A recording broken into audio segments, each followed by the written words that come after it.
Welcome to the show. I'm very happy that I get to do this today because it's been a rough day up until just about now. And I'll tell you why it's been a rough day. I had one of those days where it feels like everything's falling apart, where you feel as though you're on the edge, where it feels as though no one is connecting with you on a personal level, on a professional level. And then miraculously, you decide to drink your first glass of water of the day. And it turns out that is actually what you needed. It turns out you didn't actually need to revamp your life. It turns out you didn't actually need to to move to the mountains. You didn't actually need to become a master of a martial art, a obscure martial art that has really never been practiced by anyone other than the guy in the strip mall that you just talked to. What you actually needed was a glass of water. And I'm happy to say the glass of water is almost finished, which means I'm blasting off at just about every possible cylinder one could blast off at. It's very exciting stuff. Very interesting stuff. Okay? So, we're going to get into some questions. Today, I actually decided that I want to try, and I know this sounds a little crazy, to start our day off with a news article. Okay? So, I'm going to put that up right now. And if you don't like it, just remember, I don't get paid to do this show, and you can't fight me through the internet. And this is a really sad piece of news in my personal life because, as you all know, I own a fleet, is the only way of saying it. I own a fleet of Tesla. What is the plural of Tesla? Is it Teslas? Is it Tesla? Is it Teslians? I don't know. Tesla has to recall nearly 363,000 vehicles equipped with full self-driving. This is incredibly troubling to me. I have a fleet of these, and now I have to bring them back to the weird spaceship store that I bought them from. I mean, are we jumping the gun? Sure, listen, a few of the self-driving cars are gonna crash, right? A few. This is me. I was trying to be facetious, but I ended up doing jazz hands. A few of these self-driving cars, you know, didn't do great, right? But my question is, do we need to hold them to such high standards? Now, we need to hold these self-driving cars to very high standards. But I feel like maybe we're letting perfectionism get in the way of a cool little thing. The self-driving cars, maybe they don't need to drive as good as a robot. Maybe they just have to drive as good as your least responsible uncle. And by those numbers, are the Teslas doing okay? If we compare the Tesla numbers, the whatever you would call them, let's call them fatality numbers because that is what they are, to your worst uncle, are they doing so bad? It's a question. It's not an answer. I'm giving you a question, not an answer here. Now, did a gigantic multi-billion-dollar company act in perpetuity to try to fast track a unsafe device into creation and public consumption because it helped their bottom line? Maybe. Or maybe we don't party hard enough. It's one of the two. That's for you to decide. That was the news portion. Hey, aren't you all glad that there's a news portion? What a podcast. First question. How to keep pursuing your dreams while living in toxic SoCal. Asking for, the number 4, a friend. This is a tough question because it's going to require me to be a little stern and maybe a little challenging. But we need to be challenged. In our lives, I feel like a lot of the times we are not challenged enough.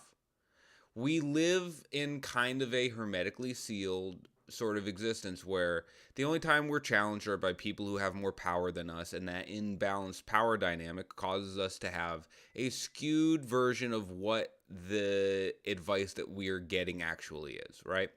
So, as an equal, as a peer, you and me are peers. Everyone involved in the show, we're all peers, right?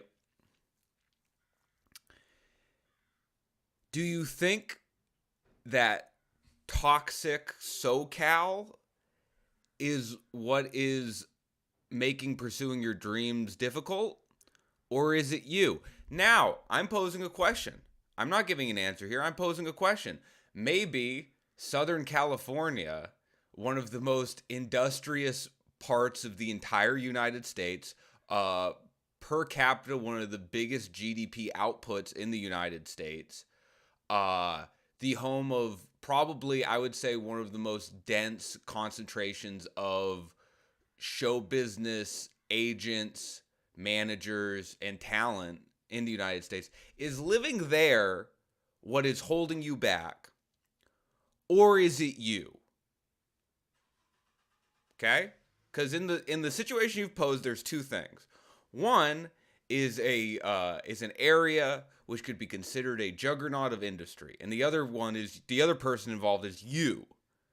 And am I going to blame that area, which is a juggernaut of industry, on your difficulties in pursuing your dreams, or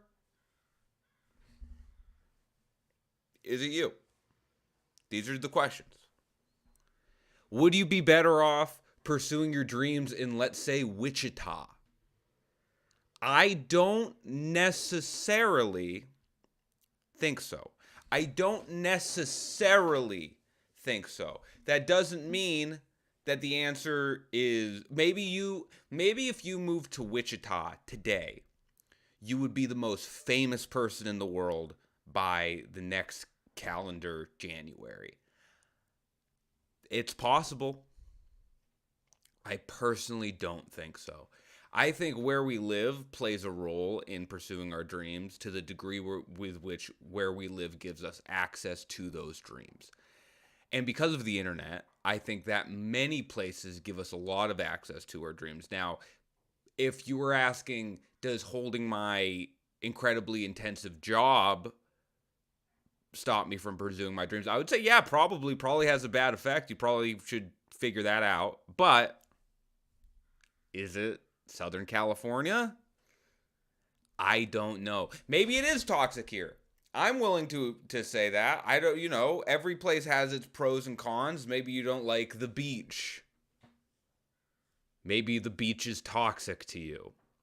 But very possible that there's some other things at play here. Great question. Next question, how to get rid of scam callers. The boring answer would be to block them on your phone. Oh, who cares? No, that's not how you get rid of them, because there's going to be, listen, scam callers are like anything. They're going to develop ways of it's like a arms race. They're going to find a way into your home. They're going to start calling you through your rice cooker, right? They're going to start calling you through your refrigerator. They're going to get through. Scam caller is very ingenious. So I would, next time you get a scam call, answer it.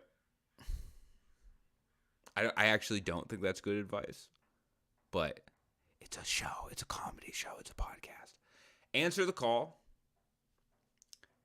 Pick up the phone, answer the call, and go, hello, and they will go, social security number, please. And you go, whoa. You're gonna just make love to me without whining and dining? Tell me about your day. Get into a deep, abiding loving relationship, and I mean literal love. I mean enter a romantic partnership with the scam caller. Get to know them. Go to dinner a few times. Get to know their laptop. You know what I mean? And then what you're going to do, this is great advice, by the way. What you're going to do is you are going to go on their laptop when they're asleep, see if you can find some sort of a central database that they use, and try to hack it. Because, oh, by the way, this whole time you've been learning how to hack also. So you're going to hack the mainframe, which is a big part of hacking, is finding the mainframe. And you're going to take your number off of all of the call sheets. And that's how you're going to get rid of the scam caller. It's going to involve you having 1 to 2 children. Okay? It's going to involve you really falling in love with this person. It's going to involve you to maybe, have to do some things in bed that you're not proud of. But that is the price you pay to not get a call when you don't want it. That's a great question. Next one. How can I make friends as an adult? I can't keep referring to my cats as my friends. This is a huge question. I get this question so often because I think we live in a very disconnected society. I think social media in general, has really brought us all apart. And people have trouble finding friendships as an adult. And I do have an answer for this. I have an answer that works. So you think, since you have no friends in your life, the way to get more friends is to make friends. That's small-minded thinking. That's the thinking of, and I'm sorry to say this, a person who is not achieving the multi-billion-dollar grind set that we all need to strive for, right? What you want to do is you want to make enemies. Listen, some of you tuned out. I don't care about you. I care about the winners in this group whose ears perked up and said, what do you mean, Dan? You need to make enemies. What's the old saying? An enemy of my enemy is my friend. So when people try to go after friends by getting friends, a lot of the times they come up short. Why do they come up short? They come up short because they're going after the wrong thing. The people that you're approaching to try to be their friends are looking at you and going, well, who do you hate that I hate? Who do you disdain that I disdain? And if that is what's happening, they're not going to be connected to you. They're not going to trust you. They're not going to like you, right? You need this. You need to start making enemies. I would pick someone in the office, let's say, if that's where you are. I would pick someone in the office that already kind of has it coming to them. Maybe somebody who eats a stinky lunch. Find the stinky lunch person. There's one of those. There's a stinky lunch person everywhere, right? Find the stinky lunch person. You don't even need to really explain yourself to them. They'll probably know. They'll know that it's coming to you, right? So you go up to the stinky lunch person and you say, it's on. They'll go, what? And you'll go, it's on. They'll go, and while they're saying what, you punch yourself in the face. This is a very useful, very powerful intimidation tactic that I would suggest you use. You punch yourself pretty hard in the face. And they'll go, what the heck? Because they're the kind of person that would go, what the heck? So they're like, what the heck? What in the Sam hell was that? You walk away. You immediately go to the desk of the coolest guy in the office. You know, the cool guy in the office. He's got a hoop at his desk. He's got a hoop that he throws a little ball into. He's having sex with 2 women in the office that, rightfully you don't really need to be that cool to do, but he drives a Dodge Charger. He keeps his blazer unbuttoned. He works hard, but he plays hard. That's what he always says to you. He always goes, hey, you know what? Something, I work hard, but I also, get this, play hard.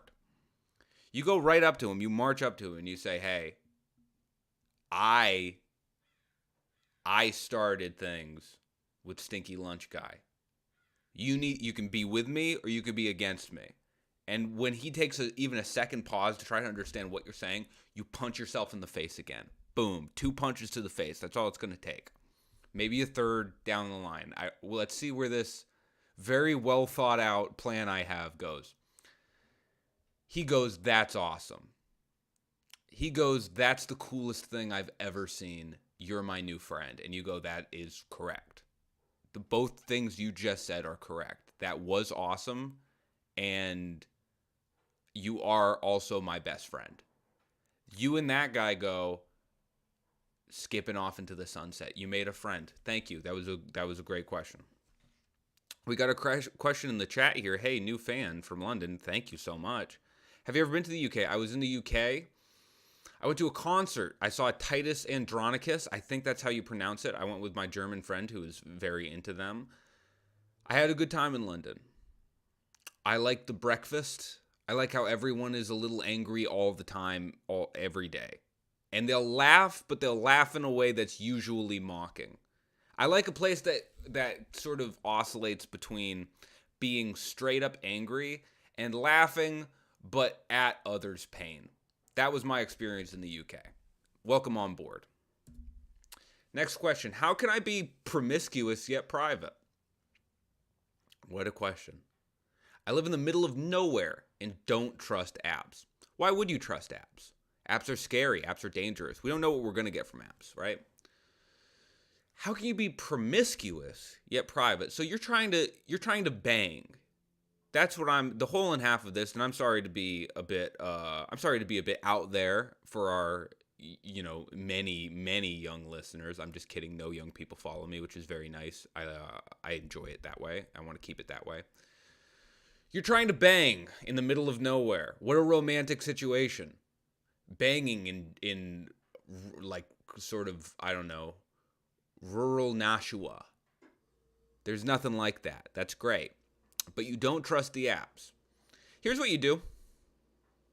You get creative. That's what we have to do these days if we don't want to utilize the internet. We have to get creative, okay? So, you don't want to use the apps. Here's what you do. Get a horse. You're going to be able to find a horse somewhere, okay? Get a horse. Get a paper bag. Put 2 holes in the paper bag because we want to be promiscuous yet private. Strip completely nude. Make sure there's a saddle on the horse because I feel like being completely nude on a horse with no saddle is like maybe a mild form of animal abuse. I don't know if the horse would mind it, but I would mind it if you did that, okay? So make sure there's a saddle on the horse. Put the paper bag on your head. Nobody knows who you are. Ride through town. You're saying you live in the middle of nowhere, so I assume that there's going to be one central general store there. So that's really all you have to focus on. There's a very small area of ground to cover here. Paper bag on the head, naked, on the horse, riding through town, okay? Whenever you see a man who is of breeding age and breeding stature, you wave at him like this, and you go, "Yoo-hoo." Okay, you're going to say it in a higher pitched tone than I say it, but you're going to say yoo-hoo. You're going to go it's sort of like a yoo-hoo, something like that. You go yoo-hoo. They're going to turn, and they're going to be a little surprised. They're going to see a nude woman on a horse. And you're going to hand them a card because you made business cards. I didn't mention the business cards. You made business cards that say, if you would like to make love with me under the stars, meet me down at the old holler. And he's going to go, well, what in the Sam hell? But that's okay because you got his attention. Then it's just a matter of camping out at the old holler and waiting for a suitable sort of bachelor to step in. And that's all it takes. That's all it takes. It's a great question.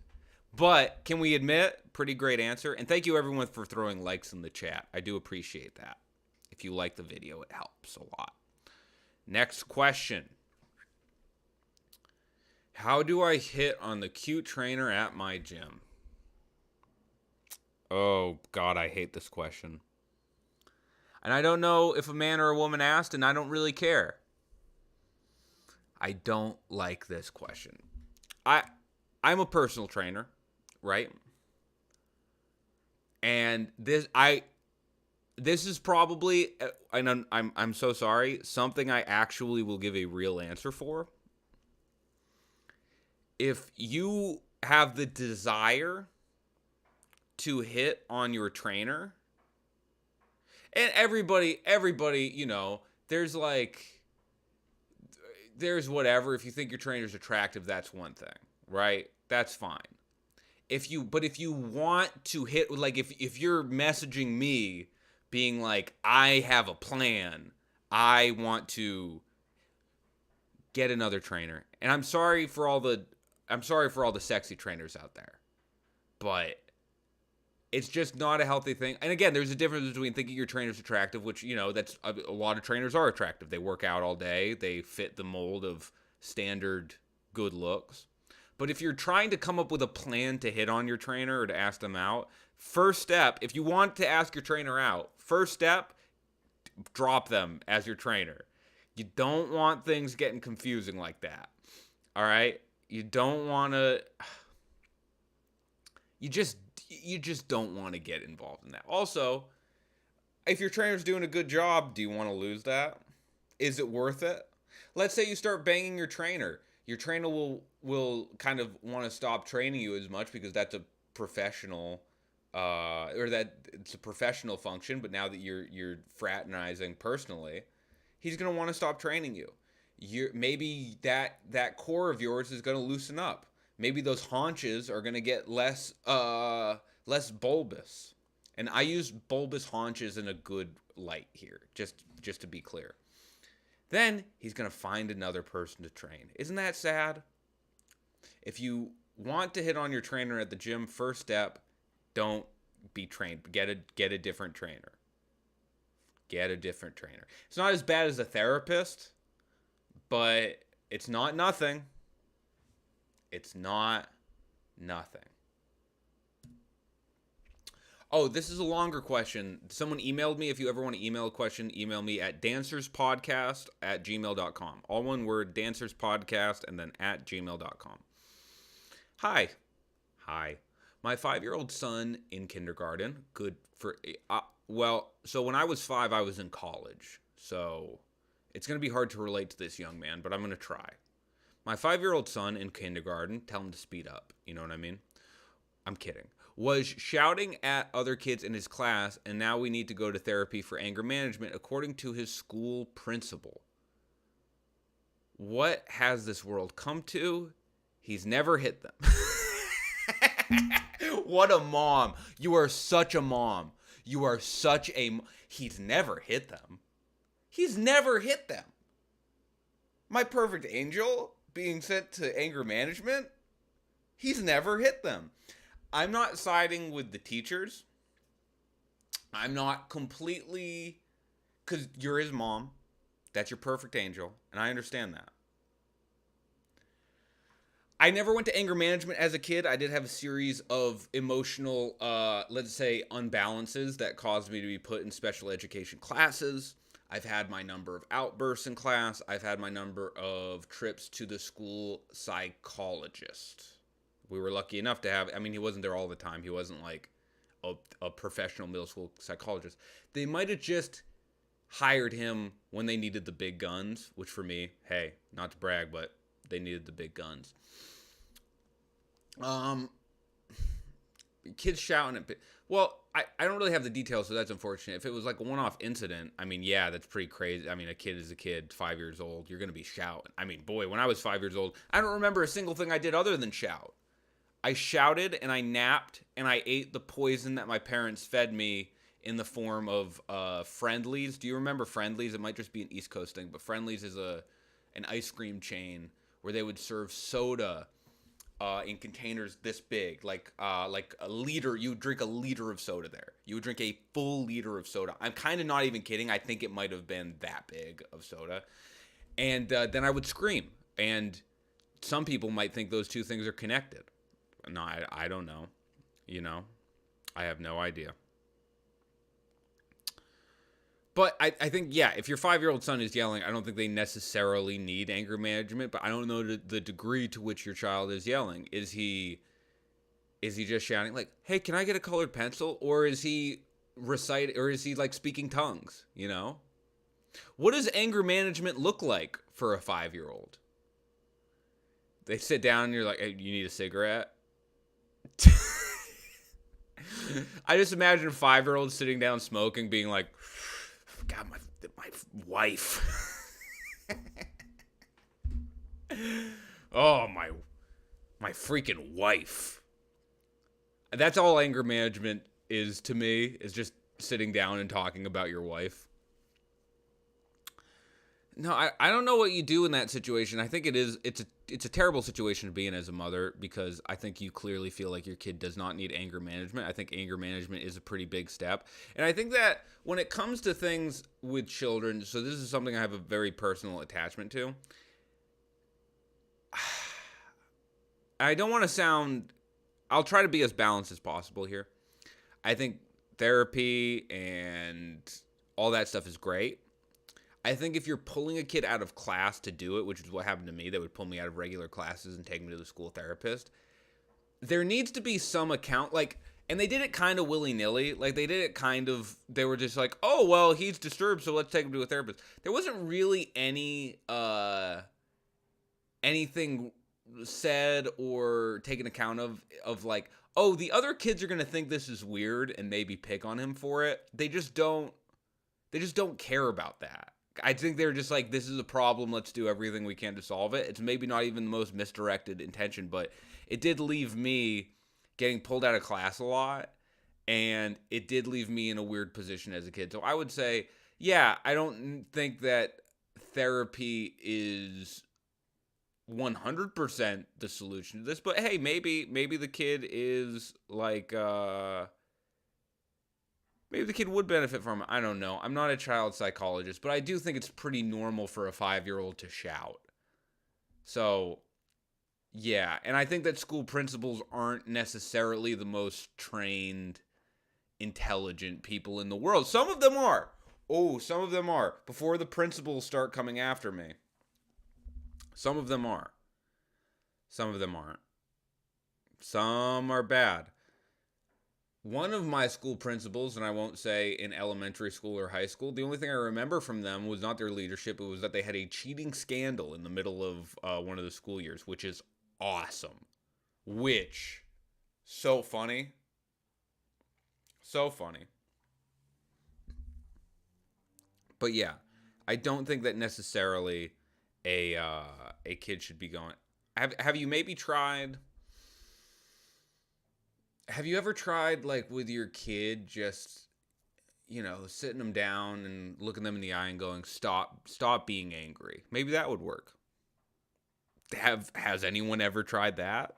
That could never go wrong. How about you sit them down? Have you ever tried it? Have you tried it? Answer me. Probably not. Probably not. No, but I do think 5 is kind of young to send somebody to anger management just for shouting. That's my opinion on that. It's a great question. Thank you all so much for asking the questions. I do this podcast sort of whenever I feel like it. I know that's not the best thing for the algorithm, but let me tell you something. It's the best thing for me. And you can watch it after I post it on YouTube. That's the best one. I'm really trying to, because YouTube pays money. I'm trying to get people over there. So if you could subscribe to my YouTube, I would really appreciate it. If you'd like on there, I really appreciate it. But just watching is awesome, and thank you for doing that. I'm going to be headlining Mic Drop Comedy in San Diego on March 8th, so you can get your tickets on their website, Mic Drop Comedy in San Diego. All the details are on there. I'm bringing down 2 of my friends, Dylan Sabiza and Andy Eisen, and they're both very funny, and it's going to be a great show. So get your tickets. Thank you for listening. Thank you for the questions. If you want to ask a question, you can just DM me on whatever platform.